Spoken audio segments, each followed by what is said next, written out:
क्या हमारी gut health है हेल्दी?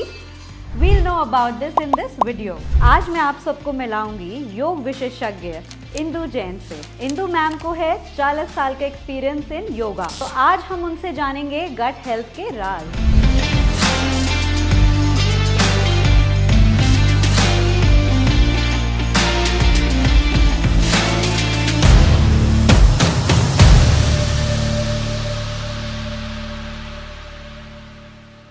ओके नहीं बढ़िया है ये तो। मैंने भी एक दो बार लिया है अपने आप ही। तो मैम आजकल घी एक दोबारा से सुपर फूड बन गया है और इंडिया ही नहीं अमेरिका में भी लोग कॉफ़ी में घी डाल के पी रहे हैं, जिसको हम बुलेट कॉफ़ी के नाम से भी जानते हैं। तो मैम घी की अब हम गट हेल्थ और घी का क्या नाता है? बहुत है, बढ़िया बात है। आंतों की चिकनाई मिलती है आंतों को, बढ़िया है। लेकिन रोज़ रोज़ आप खाओगे और रोज़ रोज़ पियोगे वो डाइजेस्ट नहीं कर पाएगी आंतें। हफ्ते में 3 डेज। सो मैम हमें खाली पेट लोग कहते हैं 1 चम्मच घी पीना चाहिए, तो क्या हमें ये करना चाहिए? वो डिपेंड करता है आपके लाइफस्टाइल पर। आपको एसी में बैठे रहना है और आप 1 चम्मच घी पी रहे हो, बात नहीं बनेगी। उसको डाइजेशन के लिए, उसको डाइजेस्ट करने के लिए आपको मेहनत करनी पड़ेगी। आप योगा कर रहे हो रेगुलर और रनिंग कर रहे हो, आप पियो, कॉफ़ी में घी पियो, मक्खन पियो, कोई दिक्कत नहीं है। लेकिन आपने सुन रखा है कि बुलेट कॉफ़ी अच्छी होती है, उसमें घी डाल के मक्खन डाल के लेना चाहिए, तो सुनी सुनाई बात पे नहीं विश्वास करना। आपने अपने ऊपर अप्लाई करना है कि 1 हफ्ते बिना एक्सरसाइज करे, बिना वॉकिंग जॉगिंग के आप कॉफ़ी पियो और अपना वेट चेक करो, और दूसरे हफ्ते खूब रनिंग करके योगा करके आप ले। दोनों में डिफरेंस, क्योंकि यह एक्सपीरियंस मेन बात है। किसी की सुनाई सुनाई बात पे विश्वास मत करो। ये कॉफ़ी का भी डिसीजन लेना है तो आप अपने ऊपर एक्सपेरिमेंट करो। हाँ, कॉन्स्टिपेशन को दूर करता है, बहुत अच्छी बात है ये। लेकिन उसके लिए उतना ही मैक्सिमम फाइबर भी जाना चाहिए गट हेल्थ के लिए। जो हमारा प्रीबायोटिक बोलते हैं उसे, दही, जो हमारे जीवंत परमाणु कीटाणु सब मिलते हैं, उसमें ले आप खीरा डाल के ले। गट हेल्थ के लिए फाइबर लो।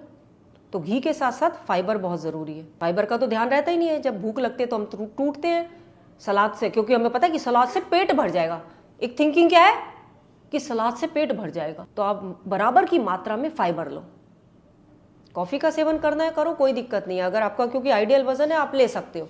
लेकिन कोई 80-90 किलो का व्यक्ति कॉफ़ी में घी डाल के पिएगा और उसका शरीर वैसे ही नहीं चलता, तो फिर वो उसको कैलोरी सरप्लस में चला जाएगा। इंदु मैम मेरा एक और क्वेश्चन है, बताओ। कि गट हेल्थ के लिए लोग पहले कहते थे कि सुबह से शाम लोग दिन भर काम करते रहते थे, एक्टिव रहते थे, बट आजकल हम सिर्फ एसी में बैठे रहते हैं। घर से निकलते हैं, गाड़ी में बैठते हैं तो एसी होता है, गाड़ी से बैठते हैं, ऑफिस जाते हैं तो एसी होता है। तो 24 घंटे हम एसी में बैठे हैं, शरीर में गर्मी नहीं आ रही है। बिल्कुल, ये मेरे अभी मैं बताने ही वाली थी। 2 रीज़न होते हैं गट हेल्थ जो खराब होते हैं। एक तो रॉन्ग फूड चॉइसेस, ये पता ही नहीं हमें कि विरुद्धाहार होते हैं और कई चीज़ों को साथ खाना चाहिए, ये हमें किसी ने बताया ही नहीं। हमने क्या किया, मुझे अच्छा लगता है। अब जो चीज़ तुम्हें अच्छी लगती है वो जरूरी थोड़ा ना पेट के लिए। तुम्हारी चॉइस कुछ और है, पेट की चॉइस कुछ और है। तो एक तो रॉन्ग फूड हैबिट्स होती है। तुम मन के अनुसार जी रहे हो, तुम खाने के लिए जी रहे हो या जीने के लिए? सोच के बोलना, किससे लिए जी रहे हो? सोच के। जीने के लिए खा रहे हैं पर खाने के लिए ही जी रहे हैं। कंफ्यूजन चेंज होता रहता है। जीने के लिए तो इतने से आहार की जरूरत होती है, लेकिन हम इतने आहार पे तो नहीं रहते। जब इंदु मैम हम बीमार होते हैं तो हमें चटपटा खाने का मन करता है, लगता है जिंदगी खत्म हो गई, ये क्या घिया तोरी खा रहे हैं। फिर जब गोलगप्पा खाते हैं तो बड़ा मजा आता है। तो सही बात है। तो एक तो रीज़न हमारी रॉन्ग फूड चॉइसेस हैं और दूसरा हमारा अनहेल्दी लाइफस्टाइल है। ये जो तुमने सारी बात बताई ये अनहेल्दी लाइफस्टाइल है। यदि अपने लिए 20 मिनट, सिर्फ 20 मिनट नहीं निकाल सकते तो आपको कोई नहीं बचा सकता। साफ सी बात है। पढ़ सकते हैं हम यूट्यूब पे बैठे बैठे gut health. So basically what you're trying to say is lifestyle is directly proportional to your gut health. बिल्कुल। If you have a bad lifestyle, बिल्कुल, it leads to bad gut health. Ma'am आजकल लोगों को coffee चाय का बड़ा शौक लगा हुआ है। चाय तो अपनी बेचारी थोड़ी पीछे रह गई है और लोग चाय कॉफी के चाय का भी दीवाने हो गए। स्टाइल बनाने का सब कुछ गलत है। जो पुराने जमाने की जो पत्तियां आती थी वो सिर्फ पानी को उतार के गैस पे उस पे डालना जो एक्चुअल चाय बनती थी। अब क्या हम वैसे करते हैं? अब तो खूब काढ़ के बना के पी के। करना चाहिए बताएंगे, वो चाय का बिल्कुल अलग चैप्टर है। तो पहली बात तो जीवन में कोई उत्साह नहीं है तो हम चाय और कॉफ़ी, ये क्या, इनके अंदर कैफीन होता है। हम मन को, हमें लगता है कि उत्साह मिल रहा है, हम थोड़ी देर के लिए रिलैक्स होते हैं, फिर हमारा मूड खराब हो जाता है। तो ज़्यादा से ज़्यादा जो रिसर्च कहती है, योग कहता है 2 बार, और वो भी बिल्कुल बिना शुगर के, और उसे गैस पे उबालना नहीं है। ज़्यादा से ज़्यादा आप हर्बल टी पी सकते हो बस। बट मैम, जैसे अगर कॉफ़ी किसी की एडिक्शन है तो उसको वो किस चीज़ से रिप्लेस करे? कॉफ़ी की एडिक्शन जैसे पीना, किसी किसी को होता है कि यार मेरा कॉफ़ी का टाइम हो गया। हाँ, बिल्कुल। लोग मन से नहीं पीते, लोग टाइम से पीने लगे हैं, यार मेरा कॉफ़ी का टाइम हो गया। तो उस चीज़, उस क्रेविंग को हम कैसे रोकें और उसको कैसे ऐसा रिप्लेस करें? प्रैक्टिकल मैंने अपने साथ किया। इनकी हमारी क्लासेस चल रही थी, वही जो हमारी है देविका मैम जो लेती है, तो उन्होंने कहा मम्मा अदरक और सौंफ का पानी पीना। मैंने भी उबाला, पिया, थोड़ा सा वैसा लगा, तो मैंने क्या किया, उसमें जरा सी ना एक बूंद सिर्फ कॉफ़ी की डाल ली, और क्या टेस्ट बना। फिर मैंने शेयर किया, तो मेरी कॉफ़ी चाय की क्रेविंग अपने आप खत्म हो गई। मैं तो ये प्रैक्टिकल एग्जांपल मैंने अपने ऊपर किया है, आप पी के देखना। पहले तो सौंफ और अदरक का पानी पीना, नई बात बनती, जरा सा उसमें बूंद सी, वो नुकसान नहीं करेगी। लेकिन गाढ़ी कॉफ़ी, दूध की कॉफ़ी, गाढ़ी चाय, तो वो तो सिस्टम, या तो योगाभ्यास करते रहो तब वो डाइजेस्ट होती रहेगी।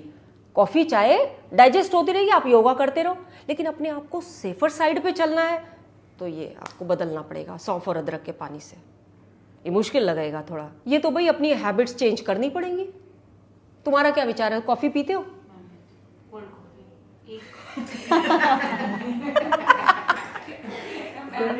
Cold coffee, but cold coffee को तो रिप्लेस करना भी बड़ा मुश्किल है, क्योंकि उससे टेस्टी कोई और कॉफी हो ही नहीं सकती। हाँ, ये इन्होंने कहा ना कि उसे रिप्लेस करना, तो मैं बार बार कहती हूँ, स्वाद लोगे स्वास्थ्य गया, और स्वास्थ्य लोगे तो स्वाद गया। तो हम क्यों ना बीच में चले, हम क्यों ना मध्यम मार्ग में कुछ नहीं करना, उसकी क्वांटिटी, उसका पोर्शन कंट्रोल कर लो, तो बॉडी पे इफेक्ट नहीं आएगा।